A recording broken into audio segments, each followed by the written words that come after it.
এই 12 তারিখে সিদ্ধান্ত হতে যাচ্ছে বাংলাদেশের দায়িত্ব কাদের হাতে থাকবে। তুমি বলেছো আল্লাহ, তুমি বলেছো কুলিল্লাহু মালিকুল মুলক, মুলকের মালিক তুমি, যাকে ইচ্ছা ক্ষমতা দাও, যার থেকে ইচ্ছা ক্ষমতা কাড়িয়া লাও। তোমার যেহেতু হস্তক্ষেপ, তুমি জানো, তোমার অসীম জ্ঞান দিয়ে তুমি জানো, তুমি দেখেছো কারা ছলনা করবে, কারা জাতির সাথে প্রতারণা করবে, কারা অপরাজনীতি করবে, কারা জুলুম করবে।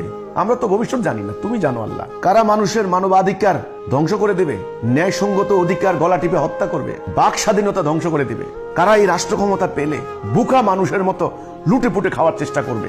আমরা এমনিতেই জর্জরিত হয়ে গিয়েছি। এই জাতি ঋণের জ্বালায়, এই জাতি শেষ, আমাদের ব্যবসা বাণিজ্য শেষ। অনেক মানুষ দেশ থেকে গুটিয়ে নিয়ে গিয়েছে, দেশে কোনো ভবিষ্যৎ নাই। আমরা বড় কষ্টে আছি আল্লাহ। আল্লাহ তোমার গায়েবী মদত দাও। আগামী দিন 12 তারিখে নির্বাচনে এমন কোন অপশক্তি, আমি বলবো ওটা অপশক্তি, যারা রাষ্ট্র ক্ষমতা পেলে, সবরেন্টি পেলে আমাদের উপর জুলুম করবে, অন্যায় করবে। বিশেষ করে তোমার এই আন্দোলন, সত্যনিষ্ঠ আন্দোলন হিজবুত তাওহীদ, এই সদস্যরা দাঁড়িয়েছে তোমার দিন প্রতিষ্ঠা করার জন্য। আমাদের অগ্রযাত্রা রুদ্ধ করবে, দিনের দাওয়াত, দিনের প্রচার কার্য বন্ধ করে দেবে, আমাদের উপর জুলুম চালাবে, অন্যায় করবে। তুমি জানো তারা কারা। এখন তো আমরা বুঝতে পারতেছি না। এখন তো আমাদের সামনে সবাই ভালো মানুষ, সবাই নীতির কথা বলে, আমাদের অধিকারের কথা বলে, সবাই আমাদেরকে শান্তির কথা বলবে। এখন তো সবাই ভালো কথাই বলছে, কিন্তু 12 তারিখের পরে তাদের চেহারা প্রকাশিত হয়ে যাবে, তারা কেমন।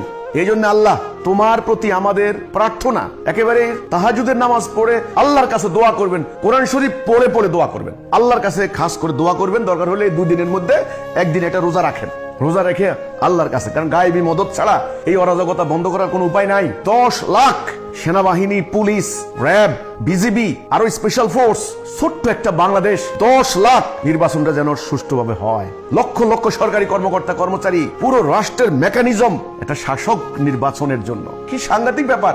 এই জন্য আল্লাহর কাছে দোয়া করেন খাস করে, আল্লাহ এমন কোন জালেম, স্বৈরাচারী, দুর্নীতিবাজ, তুমি জানো, তুমি মানুষের ভিতরের খবর জানো, বাহিরের খবর জানো, কারা তোমার ধর্ম, পবিত্র ধর্ম ইসলামকে নিয়ে তারা ষড়যন্ত্র করতে পারে। আমাদের মতো আমরা যারা সত্য কথা বলতে যাই, আমাদের গলা টিপে হত্যা করতে পারে, মানুষের মানবাধিকার লঙ্ঘন করতে পারে, অর্থ পাচার করতে পারে, লুণ্ঠন করতে পারে। অর্থাৎ এক কথায় অপশক্তি, দুর্নীতিবাজ, সন্ত্রাসী, এই ধরনের মনোভাবাপন্ন কারা, কে ক্ষমতায় আসলে আমাদের উপর অন্যায় হবে, আমাদের বাক স্বাধীনতা নষ্ট হবে, যারা অন্য ধর্মের লোক আছে তারা আতঙ্কিত হবে। এমন অপশক্তিকে আল্লাহ তুমি রাষ্ট্রীয় ক্ষমতা দিও না। আল্লাহ তুমি তাদেরকে পাওয়ার এক্সারসাইজ করতে দিও না। আল্লাহ তোমার গায়েবী মদত দাও। আল্লাহ তোমার সুলতানান নাসিরা দাও।